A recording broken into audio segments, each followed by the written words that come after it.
warahmatullahi wabarakatuh.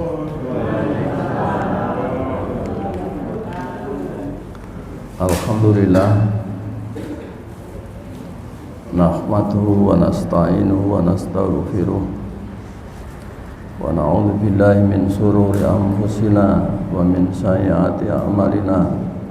May yahdihillahu fala mudilla lahu wa may yudlil fala hadiyalah. Asyhadu an la ilaha illallah wahdahu la syarikalah wa asyhadu anna Muhammadan abduhu wa rasuluh. Allahumma shalli ala Muhammad wa ala ali Muhammad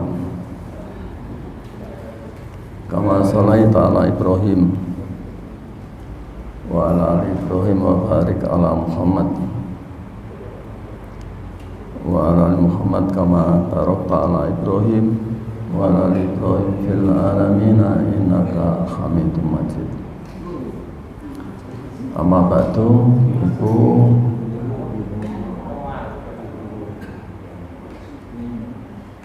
Bapak, saudara-saudara jamaah Masjid Baitul Arqam yang dirahmati Allah, syukur alhamdulillah, pada malam hari ini kita masih diberikan kekuatan oleh Allah, terutama kekuatan zikir dengan melaksanakan sholat maghrib berjamaah. Mudah-mudahan dengan sholat maghrib yang kita lakukan dengan berjamaah merupakan bagian dari zikir kita kepada Allah Subhanahu wa Ta'ala, dan tentu harapan kita dengan zikir itu kita akan tetap pada jalan Allah dan Rasulnya dan memperoleh kebahagiaan hidup di dunia ini maupun kelak di akhirat nanti. Ibu, bapak dan saudara, yang lalu kita sampai pada masih bangun dari sujud yang pertama kita sampaikan kapan kita membaca takbir, dan kemudian sesudah kita bangun bersamaan dengan baca takbir itu ada yang berpendapat, khususnya Muhammadiyah, bahwa bangun dari sujud dimulai dengan mengangkat kepala dengan membaca takbir, kemudian duduk. Sesudah duduk kemudian menyandarkan kedua tangan pada tanah. Itu bagi yang mengikuti pendapat itu, karena ada juga pendapat lain yang bisa juga dipertimbangkan. Untuk menyandarkan kedua tangan pada tanah itu ada dua pendapat.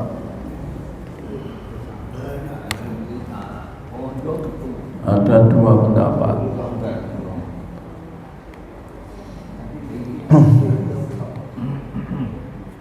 Tetapi sebelumnya kita lihat dulu pada putusan tarjih kita, yaitu HPT 1 halaman 79 yang berbunyi sumanhat liqiyamil raqatis saniyati mu'tamidan alal ardi. Jadi dulu langkah pertama kita bicarakan membaca takbir bersamaan mengangkat kepala, kemudian duduk. Sesudah duduk, ini dalam HPT 1, sudah duduk kemudian bangkit. Tetapi sebelum bangkit itu tangan disandarkan dulu pada tanah, ya, pada tanah. Jadi disandarkan dulu pada tanah, itu konsekuensinya, ya, kalau kita memahami bahwa ketika bangun dari sujud itu, sebelum bangun itu duduk dahulu, dan sebelum atau sudah duduk kemudian menyandarkan kedua tangan pada tanah. Dan di HPT 3 dinyatakan lalu berdiri untuk rakaat kedua dengan menekankan telapak tangan pada tempat sholat. Nah, kalau di HPT 1 disebutkan muqtamidan alal ardi, ya, muqtamidan alal ardi, disandarkan atau bersandar pada tanah, tapi kalau HPT 3 itu berubah menjadi lalu berdiri untuk rakaat kedua dengan menekankan telapak tangan pada tempat sholat, Nah, kemudian yang jadi masalah, ya, apakah itu disebut sebagai masalah atau bukan? Kenapa diganti asalnya tanah menjadi tempat sholat itu? Ya. Tentunya yang dimaksud itu adalah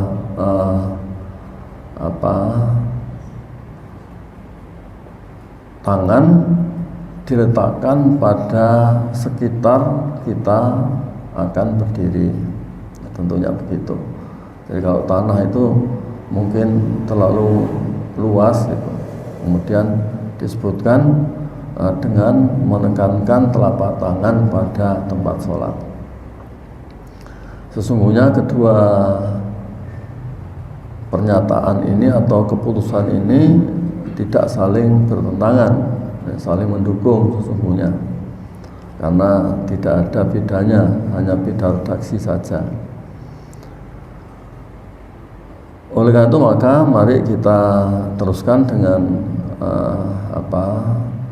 karena berkaitan dengan meletakkan dan menekankan kedua telapak tangan pada tanah atau lantai, itu memang ada dua pendapat, ya, Pendapat pertama menyatakan tangan diletakkan dengan telapak tangan, jadi telapak tangan begini.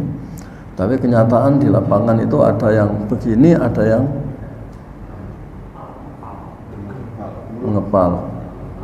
Ya, nanti apa betul itu mengepal, ya? Apa itu betul itu dengan mengepal itu? Nanti kita lihat dalilnya. Pendapat pertama menyatakan bahwa meletakkan dan menekankan kedua telapak tangan pada tanah atau lantai, itu hadis yang digunakan adalah dalam Sahih Bukhari nomornya 781, Nasai 1141, Abu Dawud ada 2, 716, 717.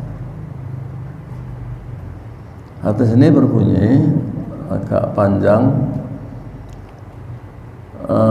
An Abi Kilabah, dari Abu Kilabah qala, ia berkata, Ja'ana Malikun ibnu Khuwairis, datang kepada kami Malik bin al-Khuwairis, fasola bina fi masjidina, kemudian dia menjadi imam di masjid kami. Hadza, ini maksudnya. Faqala ini la usolli bikum, kemudian dia menyatakan, Malik bin al-Khuwairis ini la usolli bikum, saya hendak sholat bersama kamu, tetapi wa ma uridu sholata, aku tidak berniat untuk sholat, walakin uridu an uriyakum kaifa ra'aitu Nabiya sallallahu alaihi wasallam sholli, hanya saya ingin memperlihatkan kepada kamu bagaimana aku melihat Nabi sallallahu alaihi wasallam sholat. Artinya bahwa Malik bin al-Khuwairis ini mau bercerita tetapi melalui peragaan sholat.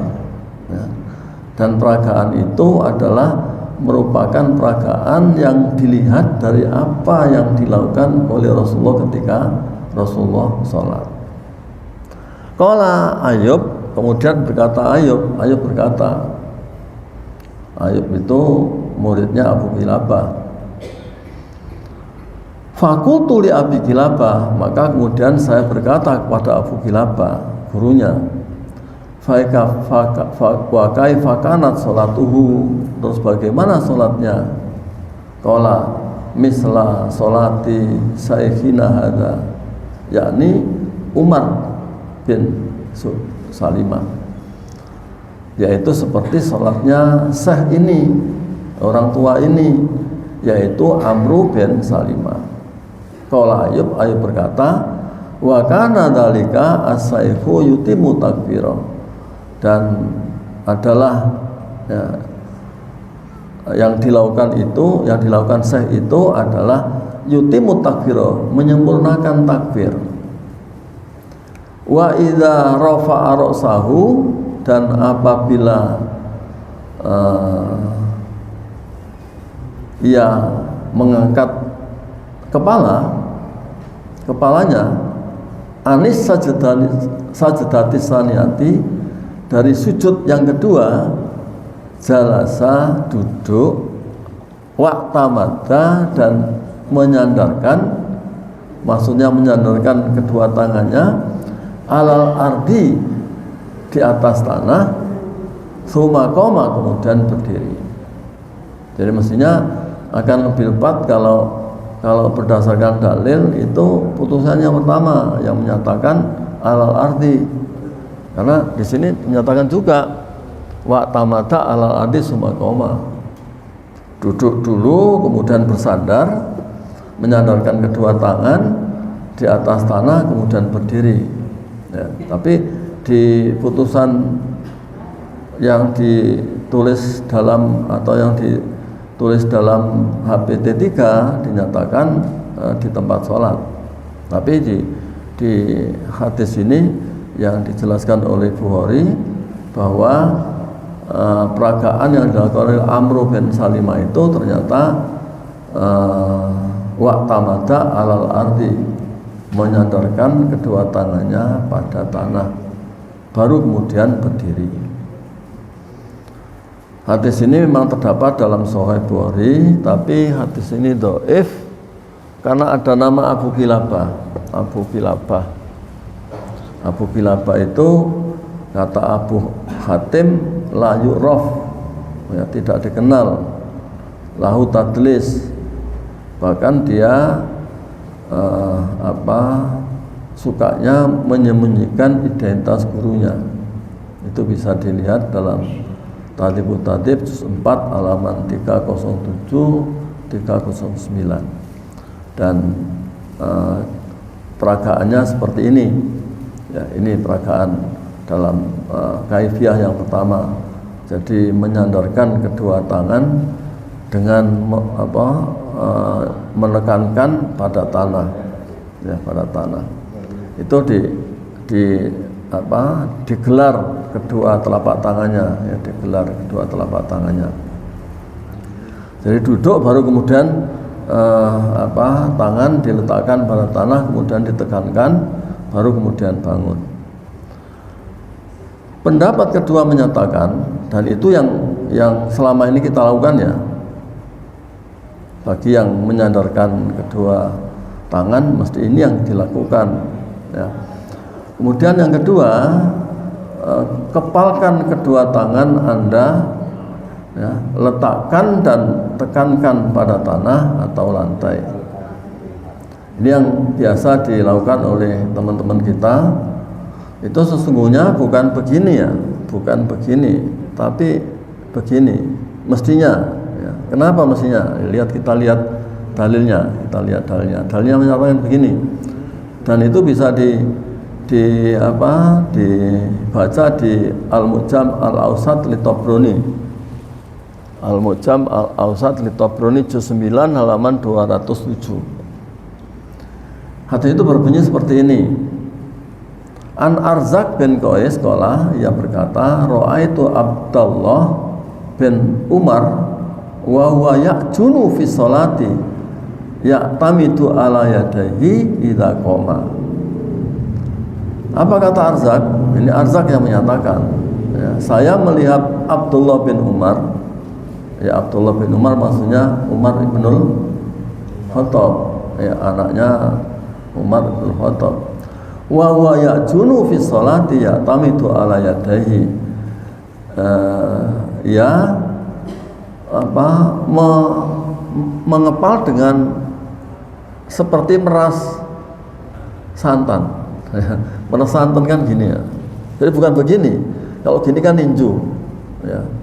Kalau ya'jun itu begini, ajun itu begini mestinya. Jadi Abdullah bin Umar itu ajun. Dengan ajun itu kemudian ya'tamidu ala yadahi, kemudian menyandarkan pada tanah, baru kemudian berdiri. Ya. Fakultu, kemudian saya menyatakan, kata Arzak bin Qais, mahada ya Aba Abdurrahman, ya. Apa ini maksudnya, hai Abu Abdurrahman?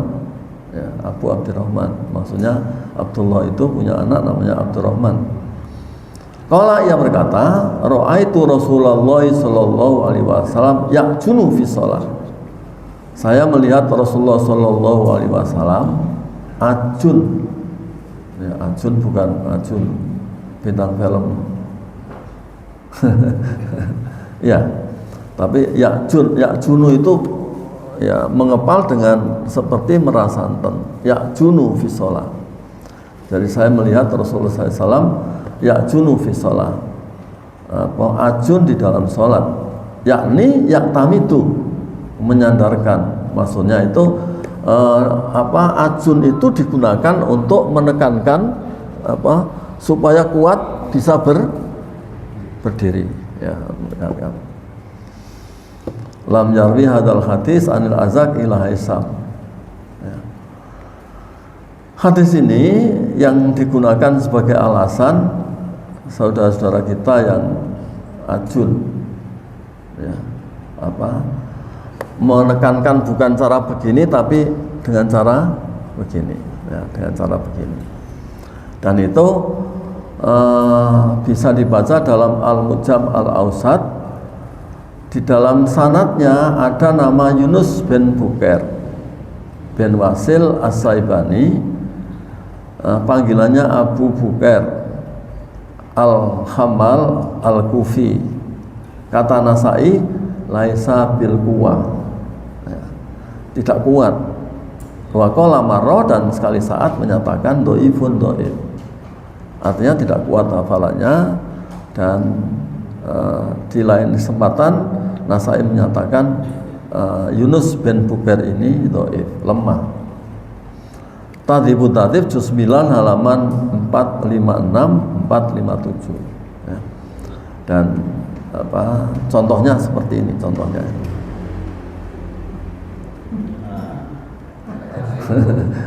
Contohnya seperti ini.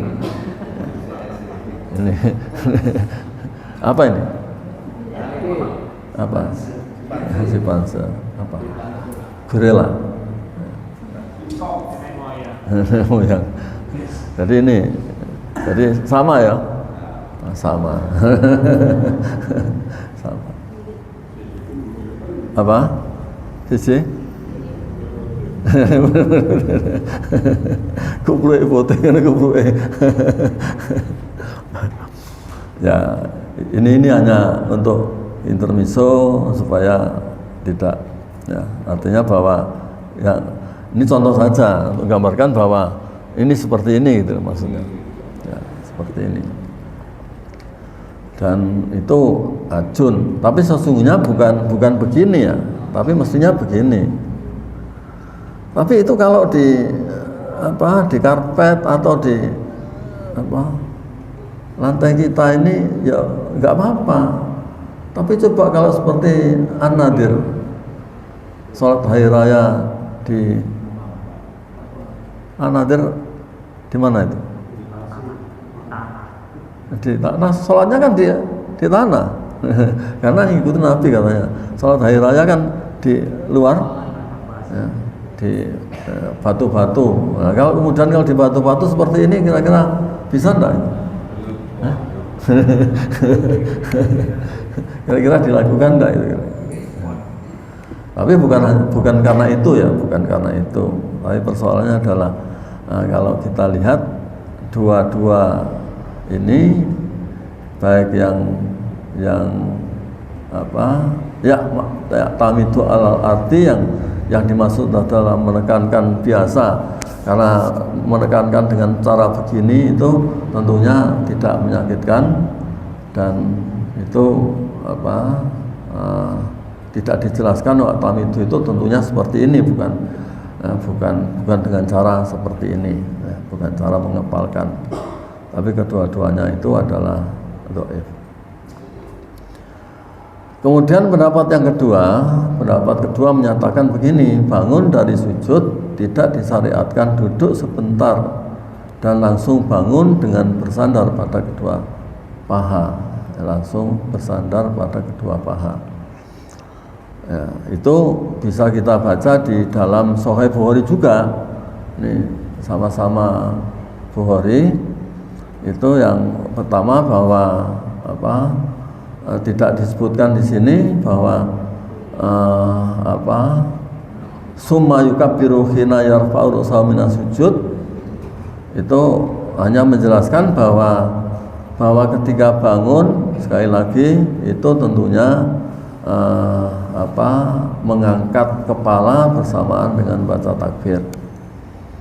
Jadi mohon maaf, membaca takbirnya bukan ketika berdiri, ya, atau bukan ketika proses berdiri, tapi bangun dari sujud itu baca takbirnya adalah ketika mengangkat kepala.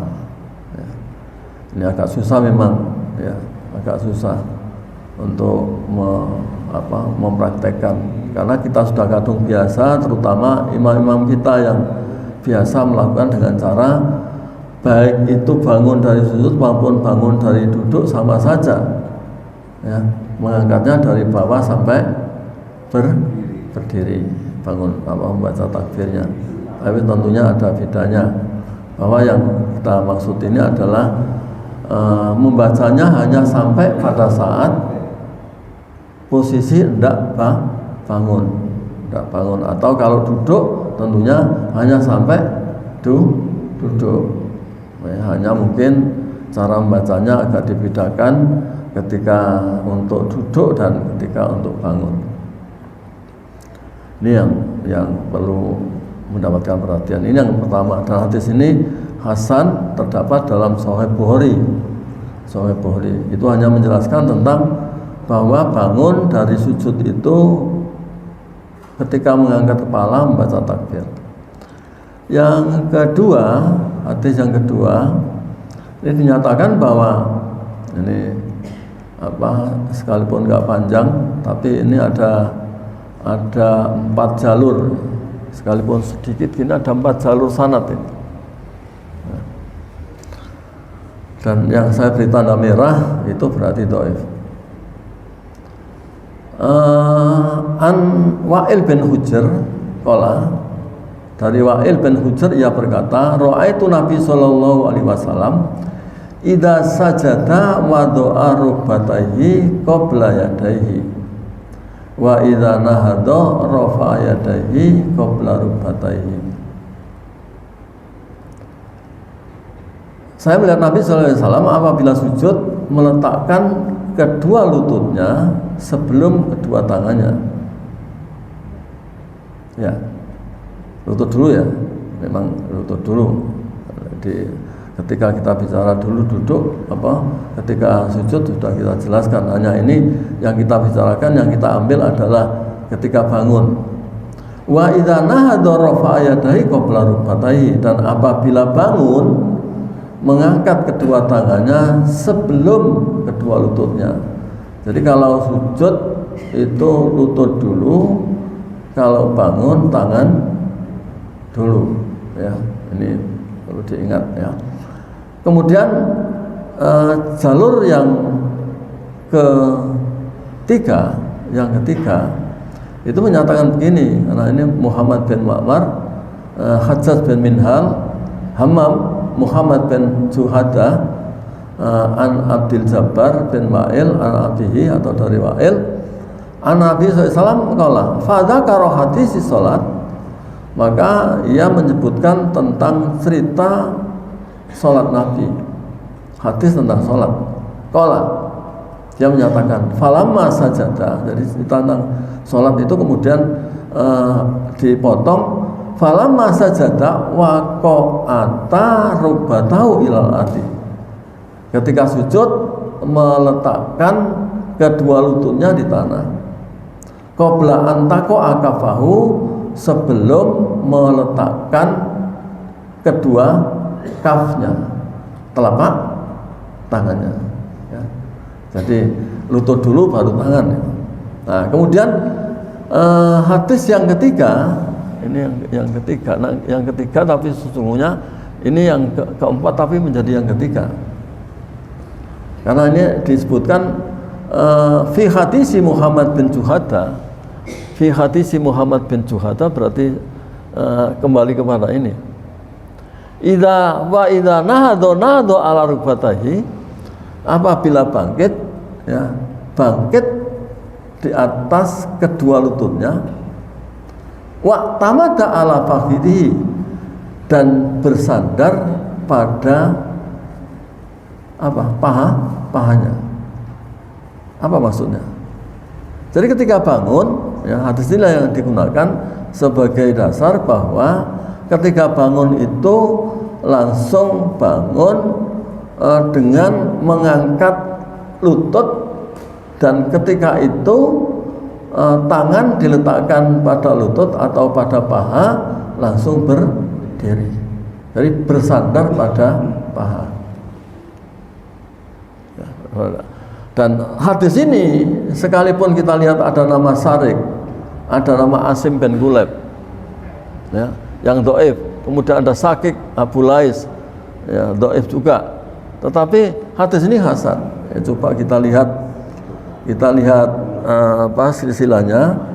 Silsilah yang pertama kedua ini dhaif, tapi silsilah yang ketiga tadi ada nama Muhammad bin Juhada, ini yang hasan. Tapi yang terakhir ada nama Kuleb, ini yang dhaif. Jadi yang dhaif itu yang keempat, pertama, kedua, dan keempat. Yang ketiganya artinya hasan. Jadi yang menjelaskan bahwa ketika bangun itu yang pertama kan menjelaskan ketika sujud meletakkan dulu lutut pada tanah, baru tangan. Tapi ketika bangun, tangan diangkat dulu, baru tangan ditekankan pada lutut, langsung bangun. Kalau menurut hadis ini, dan hadis ini hasan. Tapi kalau tidak jeli menelusurinya, menyusun seperti ini, akan susah menemukan yang mana yang hasan dan mana yang dhaif, itu mana yang hasan dan mana yang dhaif. Jadi inilah yang digunakan sebagai alasan bahwa bangun dari sujud itu tidak duduk dulu, karena di hadis ini dijelaskan bahwa langsung idza nahdo ala rukbatahi wa tamata ala fakhidhihi, artinya langsung diletakkan pada, apakah jenengan duduk atau tidak, kan tentunya bangun dari sujud itu mesti ngangkat dulu tangan kita dan kita letakkan pada paha. Kalau jenengan duduk dulu sebelum berdiri, tidak perlu lagi tangan disandarkan pada tanah, langsung megang paha, langsung berdiri. Ngerti maksudnya? Jadi kalau jenengan kalau mempraktekkan yang pertama sujud dulu, kemudian jenengan duduk dulu. Nah, ini langsung berdiri tanpa menekankan pada tanah. Tapi kalau yang langsung tanpa duduk, ya.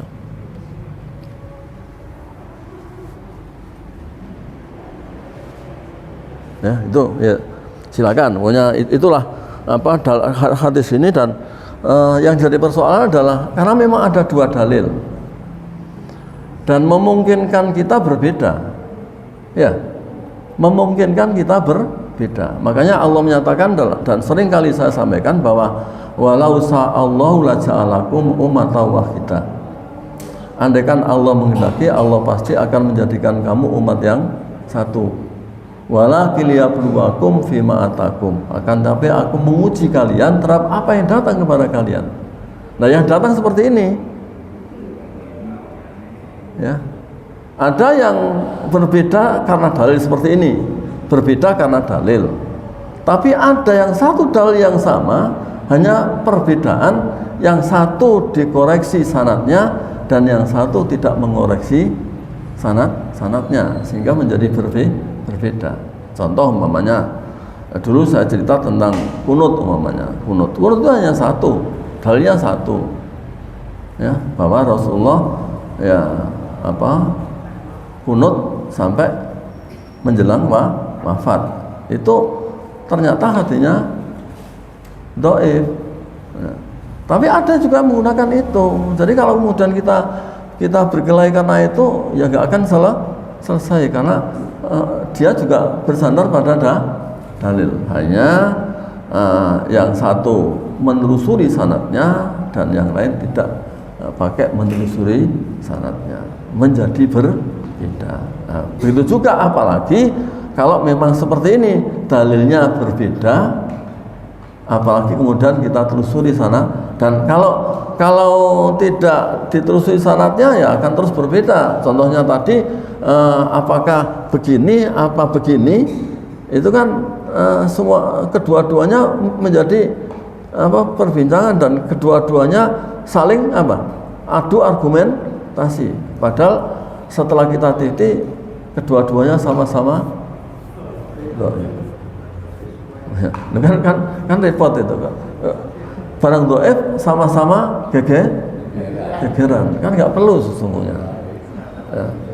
Padahal Allah menyatakan fastabiqul khairat, berlomba-lombalah kalian dalam kebaikan. Artinya bahwa dengan ada perbedaan itu tentunya kita berusaha untuk mencari yang mana yang patut dan layak kita amalkan. Ya, butuhnya ngaji seperti ini.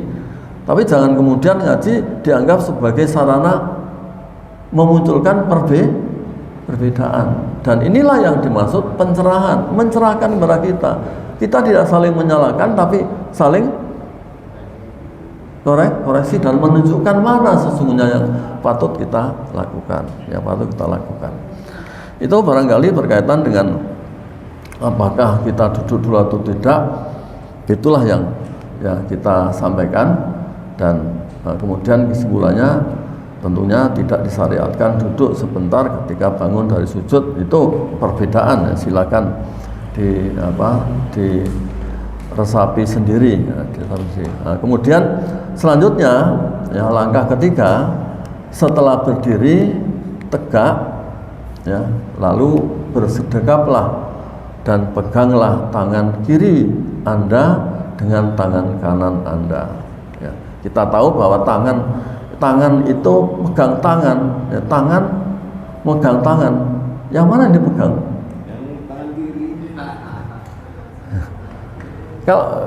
Kalau tangan ini megang tangan kiri begini, ini tangan enggak? Yang tangan megang lengan, ini bukan. Jadi tangan megang lengan. Ini perhatikan.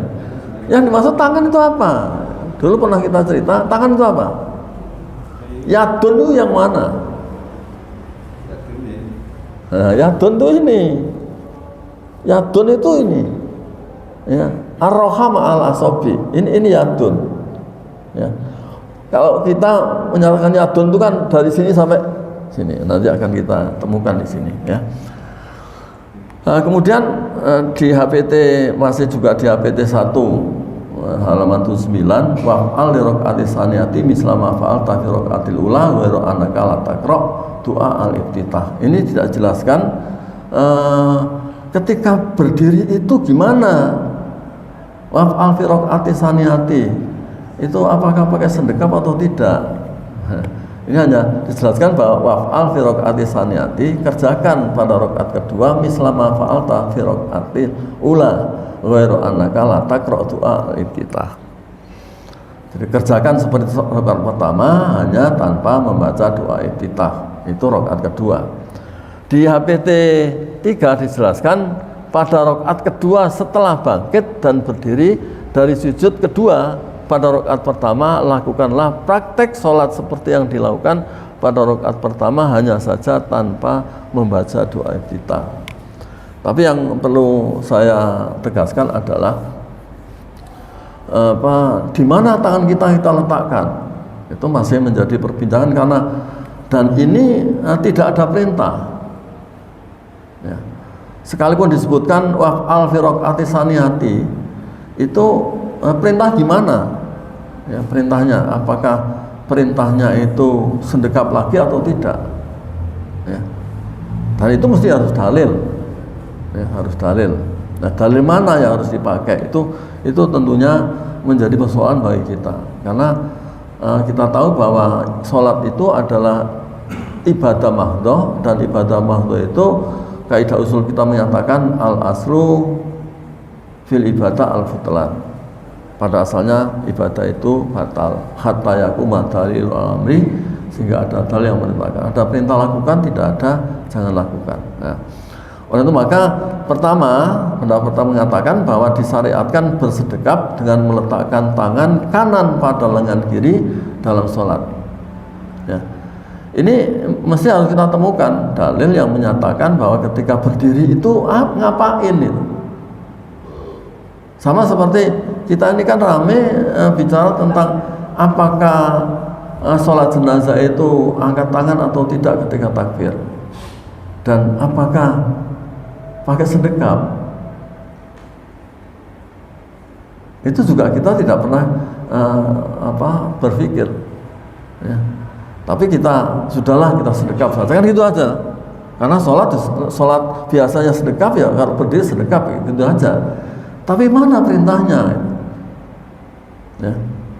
Ya, sehingga Surabaya agak berbeda dengan yang lain, yaitu ketika angkat tangan, ketika takbir itu takbir yang kedua, ketiga, keempat kan tidak mengangkat tangan. Ya, itu juga perlu alasan. Dan itu nanti ketika kita bicara tentang sholat jenazah. Tapi ini ketika kita bicara tentang berdiri sholat. Dalam hadis Sahih Bukhari dinyatakan begini, An Sahal bin Sa'ad qala kana nasu yu'maruna ayyadu ar-rajulu al-yadal yumna ala diroya. Ini yadal yumna ala diroil yusra. Ini benar ya, fi sholat. Ya. Adalah manusia diperintah dan kalimat tuk maruna inilah tentu ada yang merintah. Sesungguhnya hadis ini mauquf, tetapi karena ada kalimat itu indikasinya adalah dari Nabi, maka hadis ini marfu, dihukumi marfu, dihukumi sampai Nabi. Hadis ini sesungguhnya tidak ada kalimat yang menyatakan qala Nabi, hanya An Sahal bin Sa'id qala atau bin Sa'ad qala. Dari Sahal bin Sa'ad ia berkata, apa katanya? Kana nasu yu'maruna ayyadu ar-rajulu al-yadal yumna. Manusia diperintah untuk seorang laki-laki meletakkan al-yada, tangannya, al-yumna yang kanan, tangannya yang kanan, yad yang kanan, ala diro'il yusra, di atas diroknya yang kiri, dirok, bukan ala yadil yusra, tapi di sini punya ala diro'il yusra, pada diroknya yang kiri. Fisola di dalam sholat. Nah, karena ada kalimat fisola, berarti ini Ketika sholat diperintah untuk meletakkan tangan yang kanan pada dirok yang kiri. Nah, pada sholat itu berarti hadis ini apa?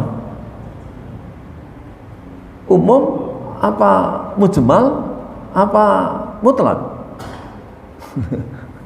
ini apa? Umum, mujmal, apa umum, mujmal atau mutlak? Nah, ini mujmal. Nah, mujmal itu sesungguhnya perintah untuk umum tapi belum bisa diamalkan tanpa ada penjelasan. Tanpa ada penjelasan. Aqimus shalah, ya, itu mujmal. Aqimus shalah, dirikanlah salat. Kapan? Perlu penjelasan. Nggak bisa dilakukan kapan saja. Masih harus ada kapan dilakukan. Aqimus shalah. Ya, sekalipun sekarang ada orang yang aqimus shalah itu kan umum sehingga kapan saja bisa sholat itu. ini apa yang terjadi sekarang begitu, sehingga ada orang itu sholat terus, ya. Jadi saya lihat habis sholat maghrib itu nunggu isya itu dia sholat terus sampai isya. nunggu sholat itu dia sholat terus sampai isya. Itu karena dia menyatakan itu sholat mutlak. Sholat mutlak. Karena aqimus shalah itu. Nah, di sini fi shalah berarti sendekap di dalam sholat itu berarti bisa tidak diamalkan ini? Belum. Kenapa? Kalau itu diamalkan, kapan mengamalkannya? Di dalam sholat ya, sendekap, sujud sedekap, rukuk sedekap itu. Kan itu. Rukuk sedekap, sujud sedekap itu. Ini tidak bisa diamalkan tanpa ada dalil lain yang menjelaskan. Kok bisa? Udah ya. Nah, ini sekarang saya tunjukkan. Pertama, fi shalah sendiri itu kapan, di mana? Nah, itu masih perlu penjelasan.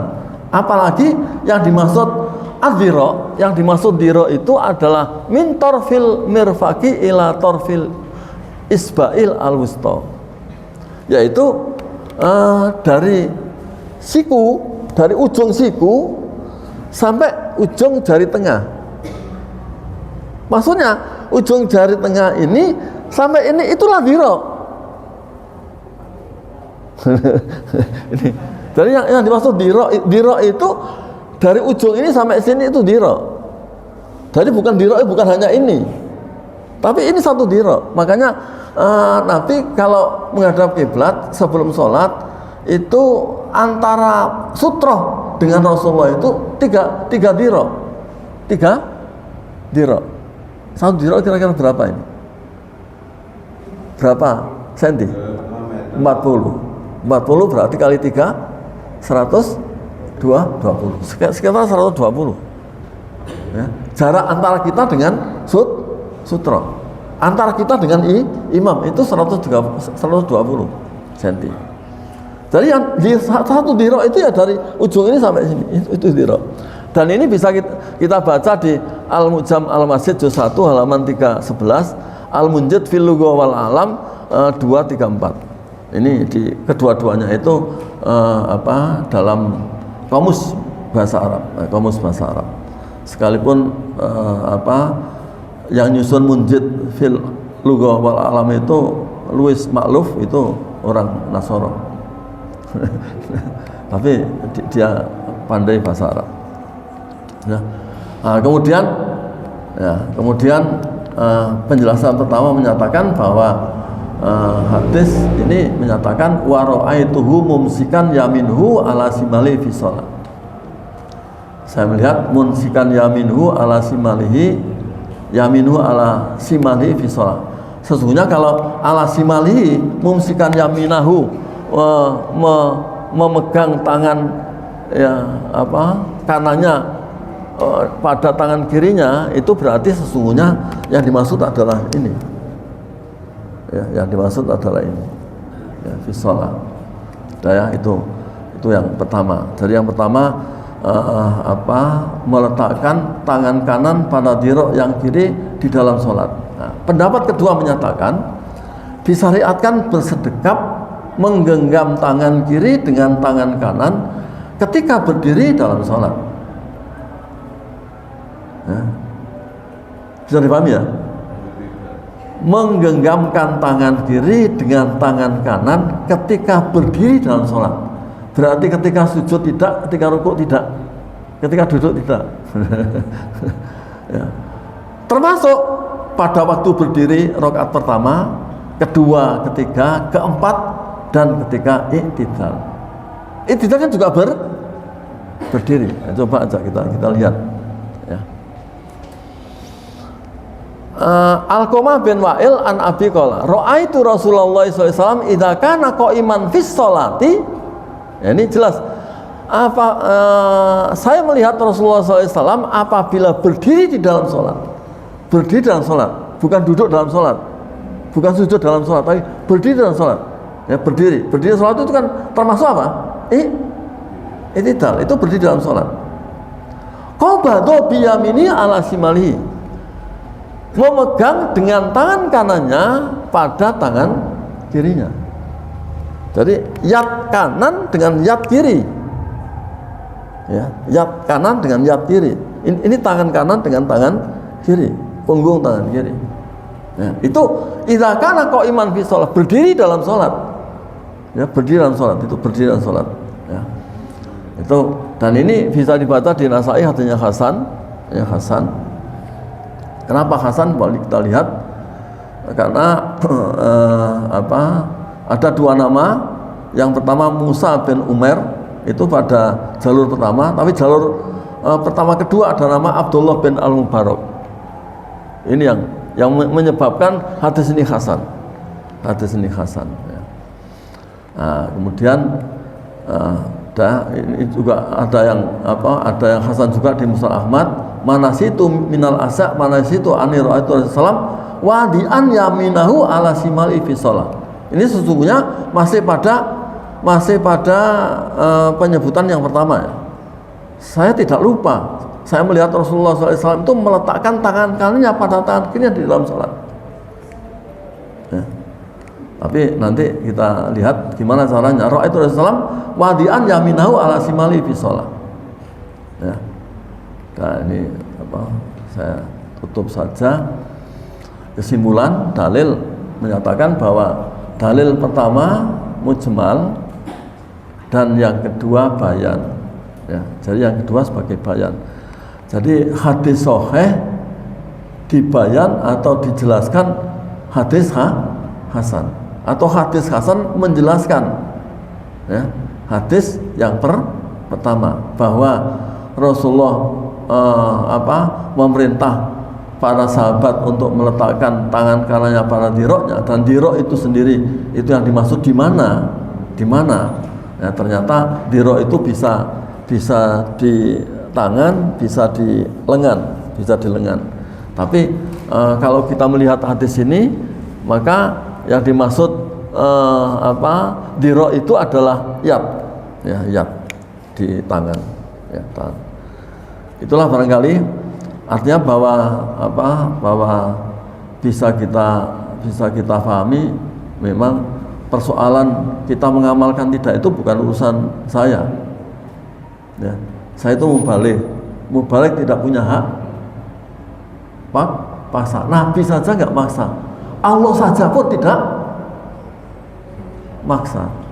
Allah memberikan dua jalan, ya, fahadainahun najdain, kan gitu toh. Allah memberikan dua jalan. Nah, jalan yang pertama, jalan yang kedua tergantung kita memilih jalan yang mana. Dan saya juga sudah menunjukkan jalan mana kita tempuh. Tentunya saya menjelaskan dengan pilihan yang jelas, bukan dengan cara abu-abu. Nah, saya selalu memberikan penjelasan tidak dengan cara abu-abu. Saya lebih suka to the point, dengan dalil, bukan dengan logika, tapi dengan dalil. Itulah barangkali yang bisa saya sampaikan, dan barangkali untuk selanjutnya selanjutnya tidak perlu saya jelaskan karena sama dengan yang kedua berkaitan dengan baca Fatihah, baca surat, dan kita pahami bahwa baca Fatihah jelas, baca surat untuk rakaat kedua itu lebih pendek dari rakaat yang pertama. Baca surat, nomor suratnya lebih besar daripada yang pertama, ya. Artinya baik itu nomor ayat maupun nomor surat, ya, jangan dibalik-balik. Dan kalau bisa memang itu yang kita lakukan. Tapi kalau ternyata hafalannya tidak banyak, ya susah kadang-kadang mengurutkan. Satu surat misalkan surat Al-Imran, rakaat pertamanya 190, rakaat kedua 102, itu gimana? Nah, itu yang tidak tepat. Yang Nabi itu kita bisa lihat Nabi itu al-a'la al-husya, itu kan urut ya. Nah, kemudian al-kafirun dengan al-ikhlas, iya. Nah, itu kan dari kecil kemudian besar, kecil dan besar. Itulah mestinya. Oleh itu maka terutama Pak Imam itu perhatikan. Artinya sebelum sholat itu saya nanti akan baca apa. Kalau begitu kan insya Allah kita bisa benar itu kita lakukan, ya, tidak banyak koreksi. Itulah barangkali yang bisa saya sampaikan, dan terima kasih atas perhatiannya. Mudah-mudahan kajian kita ini membawa manfaat bagi kita semua, manfaat untuk bagian hidup dunia maupun kelak di akhirat nanti. Kita tutup dengan baca hamdalah. Alhamdulillahirabbil alamin. Billahi taufiq wa hidayah. Wassalamualaikum warahmatullahi wabarakatuh.